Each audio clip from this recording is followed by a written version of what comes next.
Alright, hello everyone, my name is Shep, welcome back to the Butcher's Circus. Today we have a special episode going, and we have a team that is not really starring today, but I haven't played it in ages and I feel kind of sad about it because it is a very solid team. So this is the Wynterbliss DOT team, and it is very relevant now because it was used to great effect by Mr. D in the tournament. So in case you haven't watched the tournament, I won't tell you exactly what happened, but Mr. D played this team 8 times and went undefeated with it. It was confirmed because we both checked the VODs, so it is definitely one of the most solid teams. Now, I'm not an expert in it, so there's that. I probably won't play it quite as well, but I will give it my best shot, at the very least. Now, what are the strengths of this team and what are its weaknesses? Well, it's a DOT team, right? So it's not gonna just one-shot someone immediately, but it's also not gonna have any problems to get protection, stuff like that. And overall, if you do get kind of an advantage going, you're gonna have a very good time because, of course, you will be able to just bring characters down to their star consistently with your DOTs, and with your frontline characters, which are the Shieldbreaker and the Flagellant, you'll be able to live until the end of the match, and if it comes down to a 2v2, you're very likely going to win. So there goes a stun, which thankfully misses. One thing that this team does kind of want is to get dodges, because you have 2 very dodgy characters in, you know, kind of your midline. So if you are getting dodges, great. If you're not getting dodges, then you don't feel that good, but what can you do about it? Right now, I'm probably just going to drop a Harvest here, hopefully make use of that Crushed Hemlock, try to apply some Blights on top of the Bleeds, and the Crusader resists the Bleed, which is natural, but it does get applied on the Jester, which is rather good, because this is going to be kind of a fight between the Jesters to see who can get the finale off, but I don't really believe I am going to be able to get the finale off. So this Crusader goes for a bit of an interesting play. Also, you're playing against Hold the Line, so definitely a very good opponent. We've played against them before. It goes for the play of just healing that Jester a little bit, just to make sure that he stays alive, because the stun chance on my Flagellant wasn't great. And, you know, my Shieldbreaker is already stunned, so ain't really too much you can do about that. I wonder if this Arvel is going to go for the heal. Is she? Is this really this much of a keep Jester alive and win play? I guess it is. I guess it is to be looking at something like that, so I'm gonna go to 14 HP here. I do not get to go first next round, which means that if I drop the Festering Vapors right now, we might get hit in the face by a Finale. If we get hit in the face by a Finale on the Antiquarian, is it the end of the world? It would be quite bad. Let me tell you that much. It would be quite bad, but I'm gonna go for it anyway. Yeah, I'm gonna apply Blights on everyone because the Materia Passes is an amazing trick. It's gonna give you that Blight skill chance and the Blight duration. Yeah, the biggest problem here is that oh, 12, that is a max roll on there. That's it's alright, we're gonna survive for a bit. I don't have any bleeds to synergize with the Blood Red Coin, so I'm not overly afraid. Are they gonna transform Rage? No, they're gonna Manacles on my Jester and get a crit on it, of course, because why wouldn't you? And right now, I'm just gonna drop maybe a pull on the Arbalist is actually an idea here. Maybe a pull on the Arbalist. I could also drop an Expose, just to make sure that if we do survive, we'll be able to use the Finale. But it's a big if.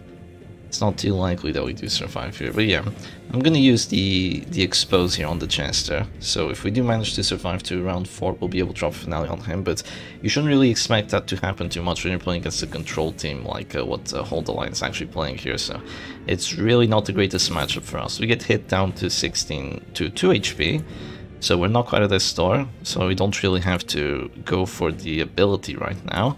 Instead, I will just click my Antiquarian. Yes, I will just click my Antiquarian here, and I'm gonna drop a Festering Vapors, make them both DOT out a little bit more. That Crusader is already dropping down to 0 because of the Blights we have applied on him, and the other characters are getting hit pretty hard as well, which is good. Let's see, they don't have enough to Finale my Antiquarian. They don't have enough. Yeah, they do not have enough. They had like 13 to 20 damage on that because the Reaper Shroud. It definitely helps a little bit, but it's not game-changing. If you have the Blood Red Coin synergy, you have enough. If you don't, then you definitely don't have enough. This is a very technical team, If you mess up one action, you lose with this team. If you don't know the numbers on finale, you lose with this team. If you get unlucky with like a pull or something like that, you lose with this team. So you really need to make sure that you know what you're doing. It's not a team that you're gonna have too much fun with if you're just beginning, because it is quite a rough one. That could be a dodge, could also be a stun resistance, but both of those are highly unlikely. Which is sad, because if they weren't, I would just drop the finale. And the thing is, with a team like this, you have the offense to break through anything that's really defensive. And you also, if you do get an advantage, like a character advantage, you are very likely going to win. So that you do have that going for you. Right now, the Jester is dropping to death's door. And I could make another character drop to death's door if I want to. So I do have a Festering Vapors coming through, which is going to absolutely wreck house. I will wait for my Festering Vapors, so what I am going to do right now is just probably just pass here. So yeah, this is a team you should definitely use your 30 seconds off, like 100% of the time you should use it, because there's so many plays you can go for that it is really required that you do so. So we're gonna get stunned here, which is like a triple stun, so that's fun. I just got triple stunned, wow. And right now we're just gonna drop an Adder's Kiss on this Crusader, or we could drop an Expose. Expose is gonna give us crit chance, which could be nice. Adder's Kiss is gonna make... no, there's no way he's gonna not keep ticking down to 0. So I'm gonna drop an Expose instead, so we potentially get a crit, but we failed the debuff. Oh well, that's fun. So yeah, in terms of trinkets, which I haven't mentioned yet, there's a few things you can change around, but this is just a setup that Mr. D used. And this is the setup that you should probably go for. So our Jester's gonna die here, but we're gonna have 2 death vote chances. The setup we have is Gauntlet of Absolution, Crushed Hemlock to get, you know, Gauntlet of Absolution's OP. So yeah, there's a double death blow. I'm gonna get to her trinkets soon. Gauntlet of Absolution is really OP, and the Crushed Hemlock is a very nice trinket which is gonna apply a lot of light on your Reign of Stars, and that's gonna be the surrender. So we're gonna have a look at the team in the actual post-match. So Gauntlet of Absolution, of course, heals, anti-stress. You just bring it, as long as the Butcher Circus doesn't change, there's no reason why you would never bring Gauntlet of Absolution. So there's that. The other trinket you could run on this Flagellant would be maybe the Spiked Bat or even the Crimson Hook, so you have extra bleed chance. Another thing you could do is run Crown of Thorns, but you have the Battle Ballad here on the Jester to give you accuracy. The Shieldbreaker is always going to run double dodge. You need 2 dodge trinkets on her to make it, so she at least dodges some of the stuns from enemy Crusaders. So there's that. In terms of abilities, on the Flagellant Sully, it's the same. You're going to run Reign of Stars because you really need that DOT. On the Shieldbreaker, you could change out Expose for Captivate. But Captivate's accuracy is garbage and you have enough DOT already, while Expose gives you a repositioning ability, which is really rather good, because you're going to want to start with your Shieldbreaker in first, because you're going to start with Adder's Kiss, Blightout, Crusaders, Men-at-Arms, whatever.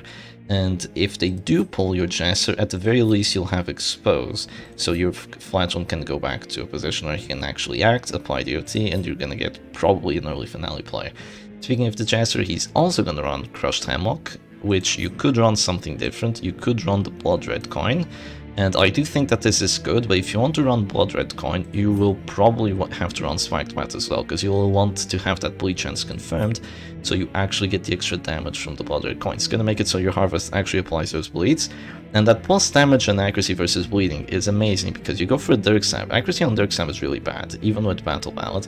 So with this, the accuracy becomes better, the damage becomes way better, and you're more likely to get finales off on characters.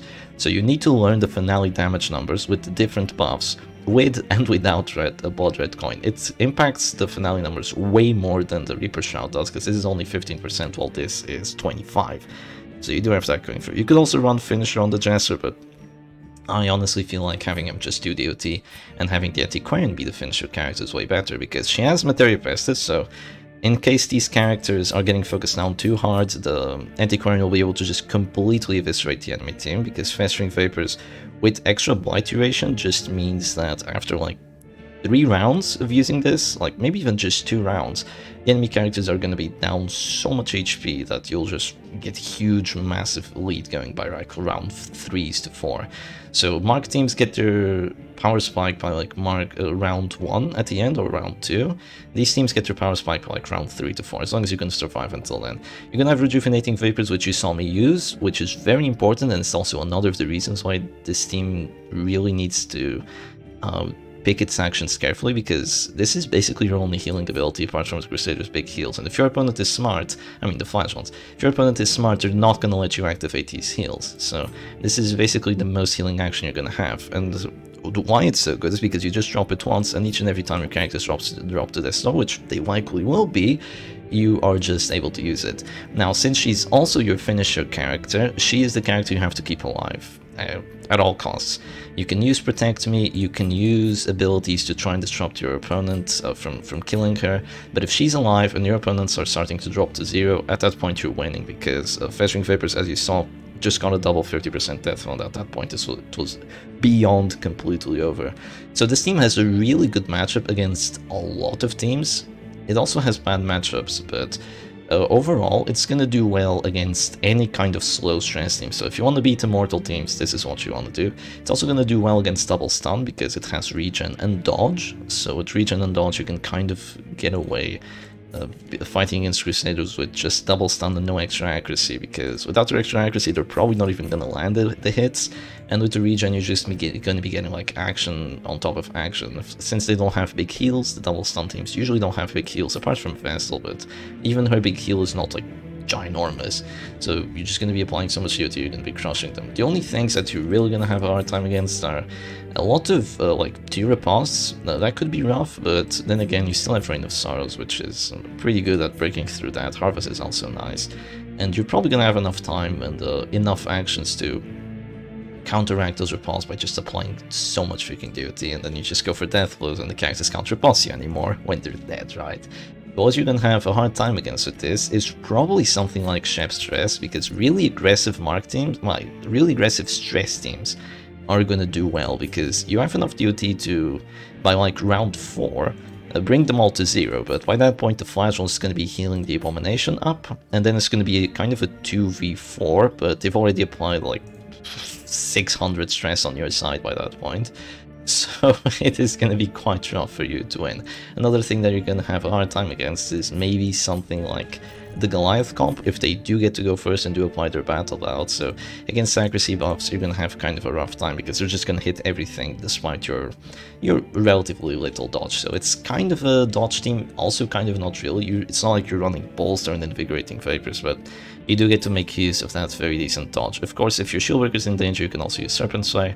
And if you have to deal with guards, you always have Puncture, so Shieldbreaker is one of the most annoying characters. And if you're going against the Cultist or Plague Doctor, you pretty much get a free win, because you can always puncture them, and no matter what they do, they just get completely demolished.